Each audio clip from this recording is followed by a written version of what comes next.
Graduated from Western Kentucky University with a bachelor's in recreation. So he's our party guy. We've got, you can go ahead and walk up there, James Edge. James Edge is 32 years old. He actually went to high school, graduated from Salem Central High School out of Salem, New York. Joined the Marine Corps right out of high school for 4 years and then switched to the Army for another 6 years. And then most recently was living in the state of Alaska, where he became a fully certified firefighter and National Registered EMT as well.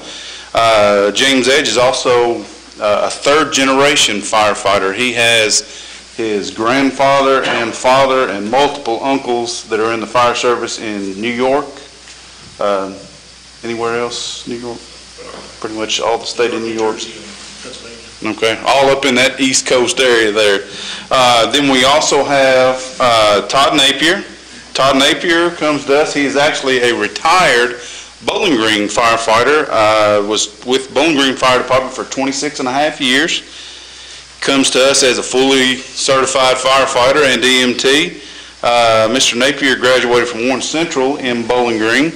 Also went to KCTCS and has an associate's degree in electronics, electronic occupations, and fire science degree as well. So he's got a dual associate's degree.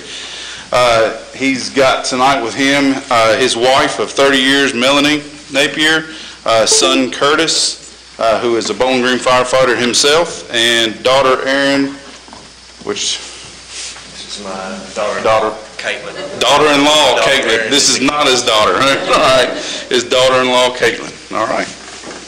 Okay. Thank you. So, would each of you would raise your right hand, affirm at the end of this what I do.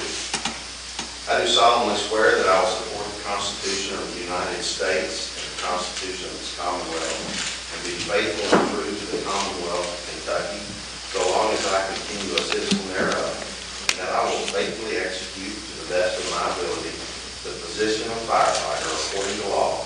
And I do further solemnly swear that since the adoption of the present Constitution, I, being a citizen of this state, have not fought a duel with deadly weapons within this state, nor out of it, nor have I sent or accepted a challenge to fight a duel with deadly weapons, nor have I acted as a second carrying a challenge, nor aided or assisted any person thus offending, so help me God.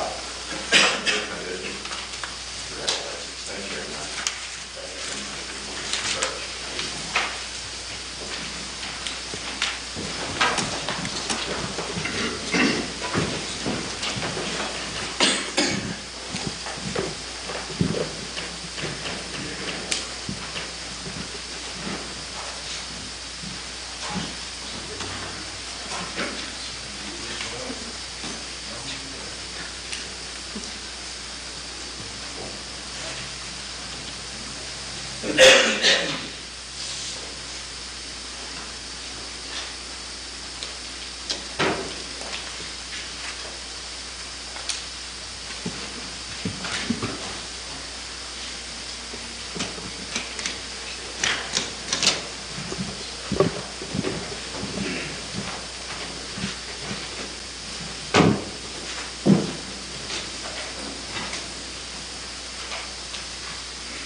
Part of our tradition at Glasgow Fire Department, one of the things that every recruit who comes in, one of the first pieces of equipment that they're given is the rope that they actually learn how to tie multiple knots within the fire service that are utilized within the fire service.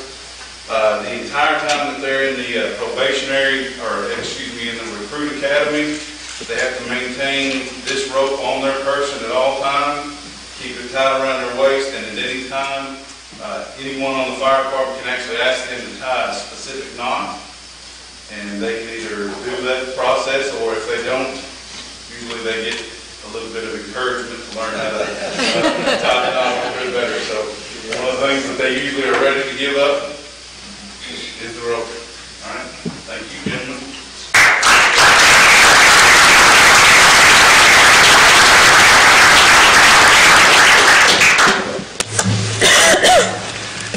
Moving on in the agenda, the next item on our agenda is an ordinance, a second reading of an ordinance amending the Code of Ordinances, Chapter 110, licensing provisions. This being a second reading, I will summarize the ordinance for the council. Be it hereby ordained by the City of Glasgow as follows. Paragraph 1, the city's Code of Ordinances, Title 11, Business Regulations, Chapter 110, General Licensing Provisions shall be and hereby is amended as follows. It changes the word questionnaire and replaces it with the words registration form in two different locations, consistent with the registration process now in place. It adds a provision that a $25 registration fee shall be paid with each registration form submitted to the Occupational Tax Office. It completely deletes subparagraph B of Section 110.02. And then in Section 110.03, which is the occupational license tax payment requirement, it adds a provision that the occupational license tax shall be measured by 1.5% of all the wages and compensation paid or payable in the city for work done or services performed or rendered in the city, and the greater of the net profit from business conducted in the city by a resident or non-resident entity, or $25. So the minimum occupational tax will always be at least $25. This ordinance will take effect upon its passage and publication according to law. Having heard the ordinance read, do I have a motion to approve? Motion. Councilmember Norris, and second? Second. Councilmember Neal. Any discussion? It's the second reading, therefore will be a roll call vote. If you would, please, James. Dickinson? Yes. Witcher? Yes. Kirkpatrick? Yes. Gauntz? Yes, ma'am. Oliver? Yes. Neal? Lowry? Yes. Hammer? Yes. Norris? Yes. Honeycutt? Yes. Harris? Yes. Gross? Yes. 12 yes. Thank you. The motion passes. Next item on the agenda is the first reading of an ordinance permitting the rebate and retention for federal mogul of 1% of the 1.5% occupational license fee. Again, I have prepared a summary for the council tonight. This ordinance permits the rebate or retention by federal mogul as an economic development incentive, the retention of 1% of the 1.5% occupational tax revenues to be paid by employees of said company for a period of 5 years, subject to federal mogul receiving final approval of its application for certain benefits and incentives available to it under the Kentucky Business Investment Program, and meeting all terms and conditions of its eligibility for those KBI benefits. This ordinance shall take effect upon its passage and publication according to law. Having heard this summary read, do I have a motion to approve? Councilmember Neal, and a second. Second. Councilmember Hammer. Any discussion? All in favor signify by saying aye. Aye. All opposed? Motion carries. Thank you. Another identical ordinance is the first reading.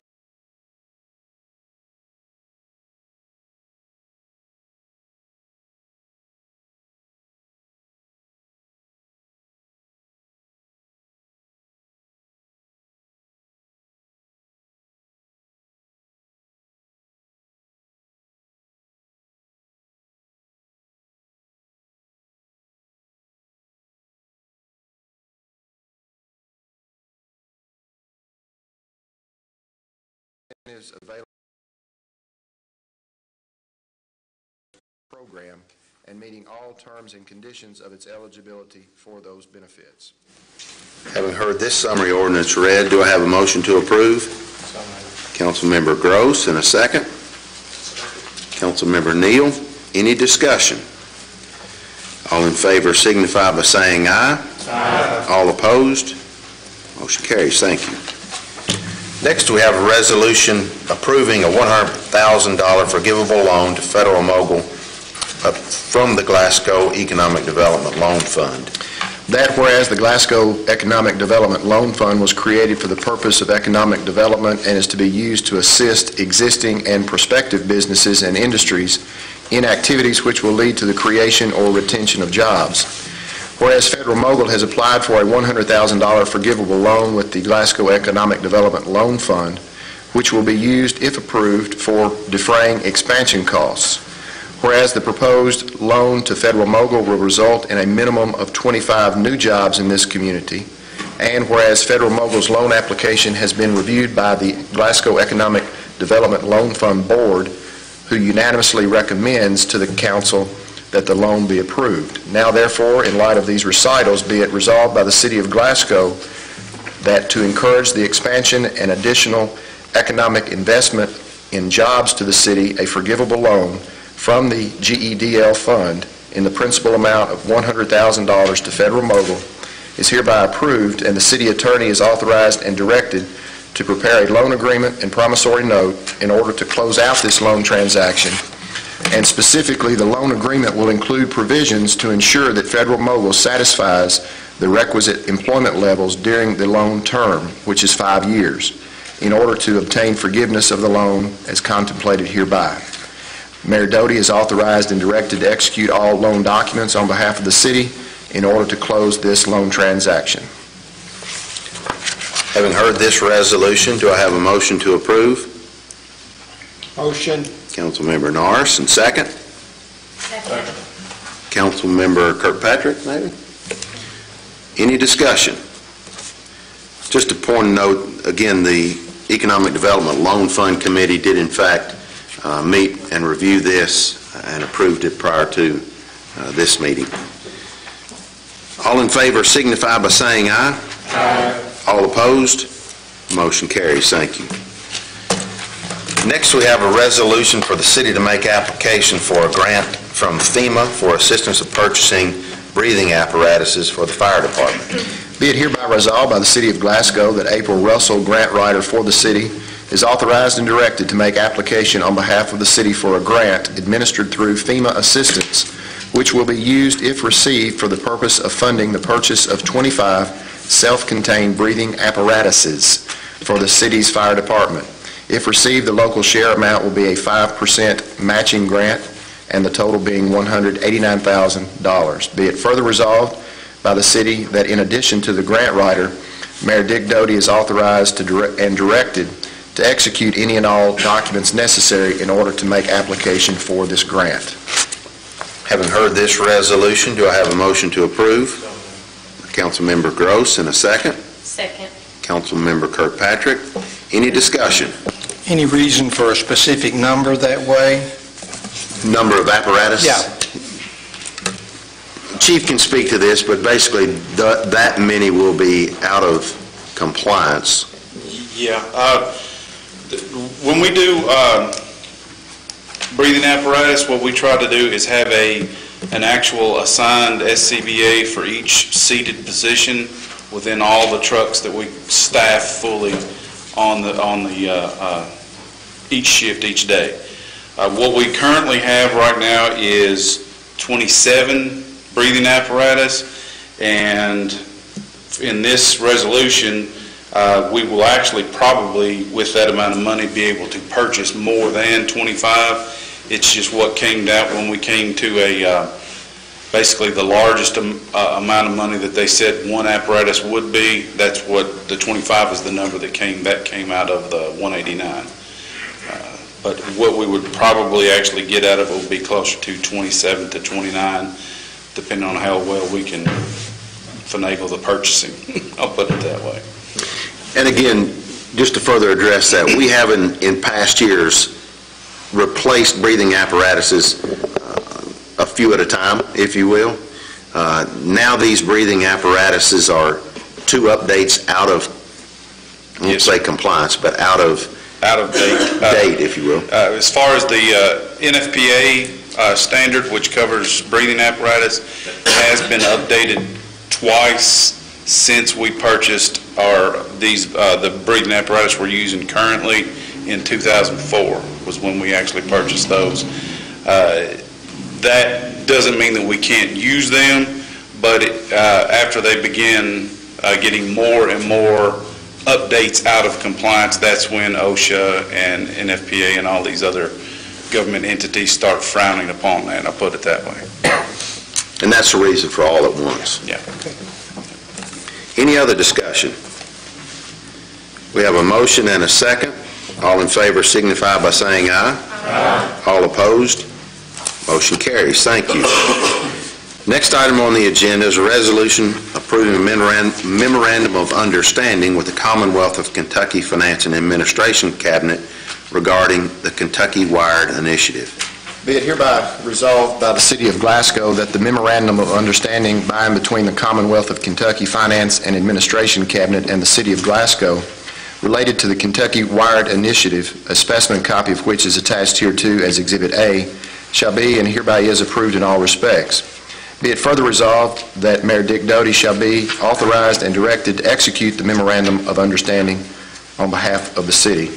And Mayor, if I could take just a few minutes just for the benefit of the council and give just a brief history on how it got to this point. If you all remember, back in September of last year, the council passed a resolution that authorized advertising for bids for a internet franchise. We did that, no bids came back, but in having conversations with council for the Commonwealth takes the position that because they're a sovereign entity, they are not required to have a franchise, and I was provided the case law to that. So in dealing with that, we reached an agreement that we will prepare a memorandum of understanding which will basically get us the same type of protections that a franchise would, with the exception of the Commonwealth. The Commonwealth will not pay a franchise fee because they're a sovereign entity, but this memorandum of understanding protects the city.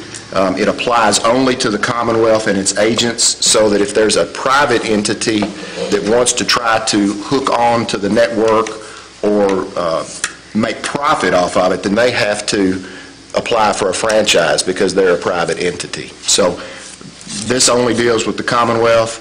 It allows them to encroach upon the city's right-of-way to construct its network, keep the city informed throughout the process, provides provisions that they are to maintain and repair all of their property at their sole expense, indemnify the city from any and all claims or damages and so forth that might come up in that process of construction. And then it has a cancellation clause in it so that if they breach this agreement, then we can cancel the memorandum of understanding. Just wanted you all to know how we got to that point. Having heard this resolution and that explanation, do I have a motion to approve? Councilmember Neal or Witcher? Neal? Witcher, excuse me. Second? Second by Mayor Honey. A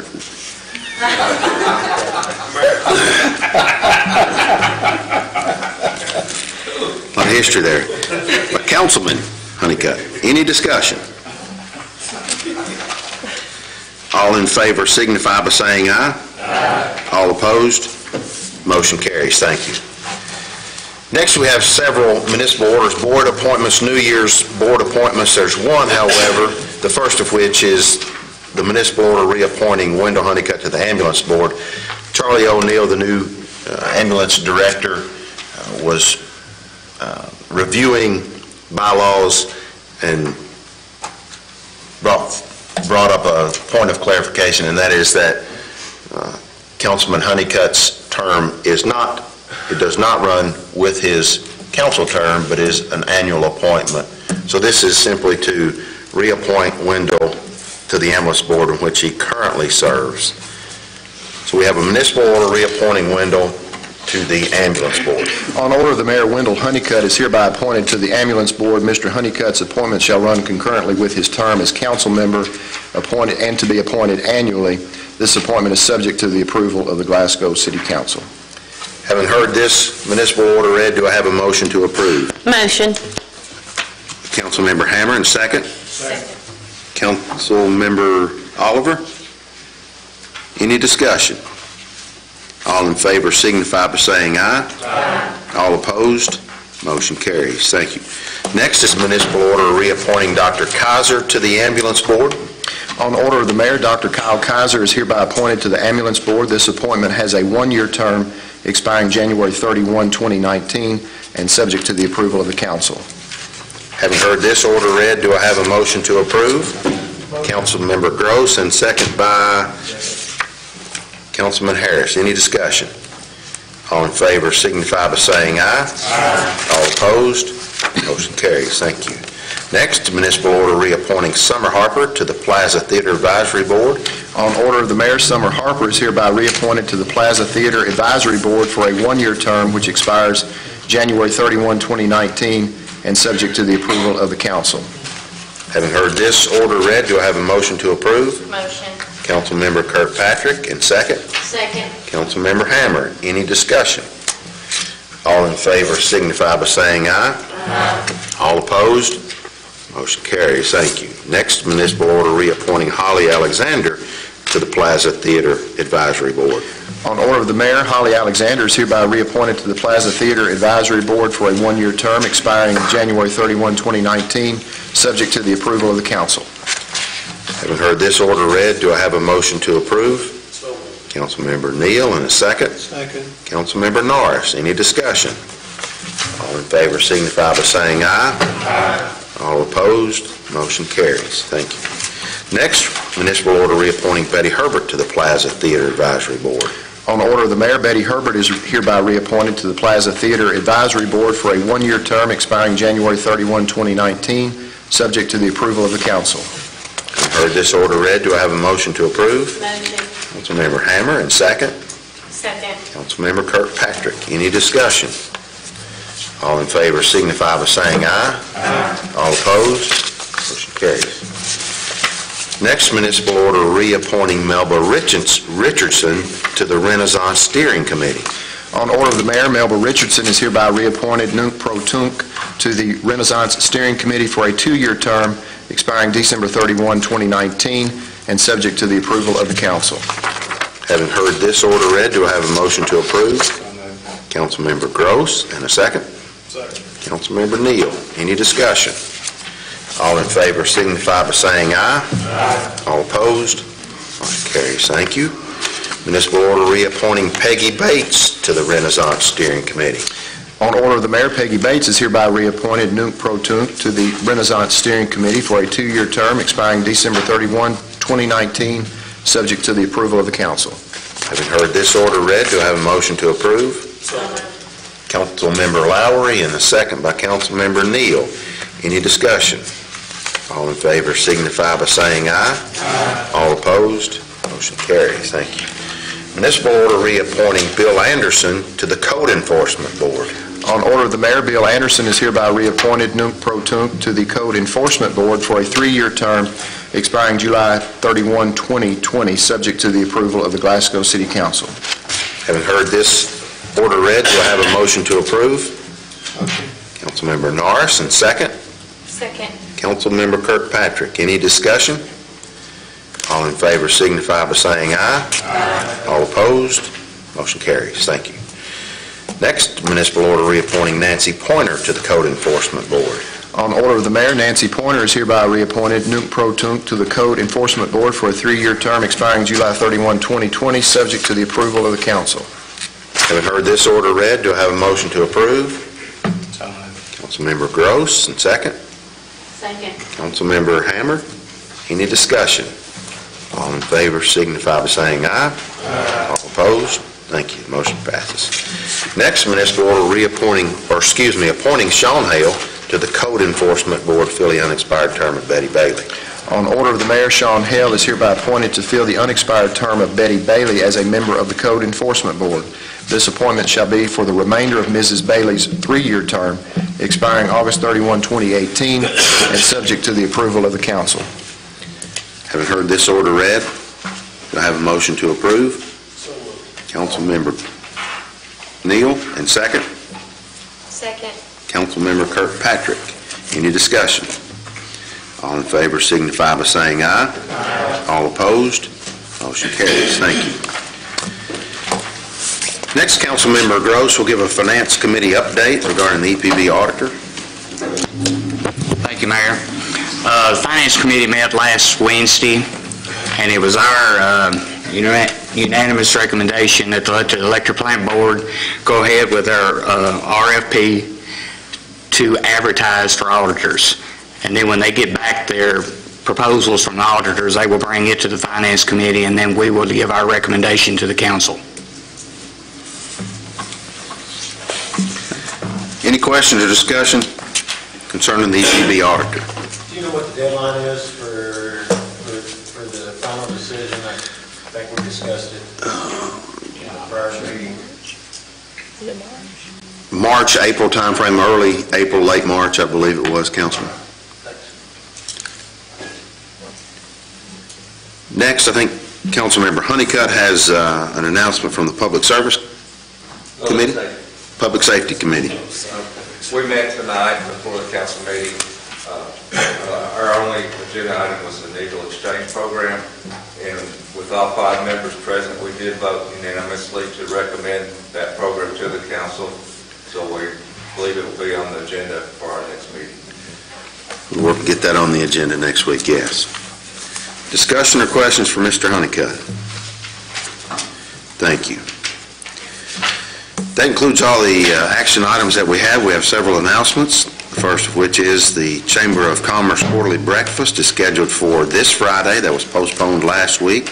That will be held this Friday, January 26th. That'll be at the Golf and Country Club. For information, please call the Chamber of Commerce. Each council member should have tickets available if you would like to attend. The 97th annual meeting of the Glasgow Barron County Chamber of Commerce will be held Monday, February the 5th. It will be at the Cave City Convention Center. The reception is from 5:30 to 6:15, with dinner being served at 6:15. Council members wishing to attend may pick up your ticket at the Chamber of Commerce. Are there any other announcements? That being the case, I'll entertain a motion to adjourn. Councilmember Kirkpatrick, and second. Councilmember Neal. All in favor signify by saying aye. Aye. All opposed, we're adjourned. Thank you.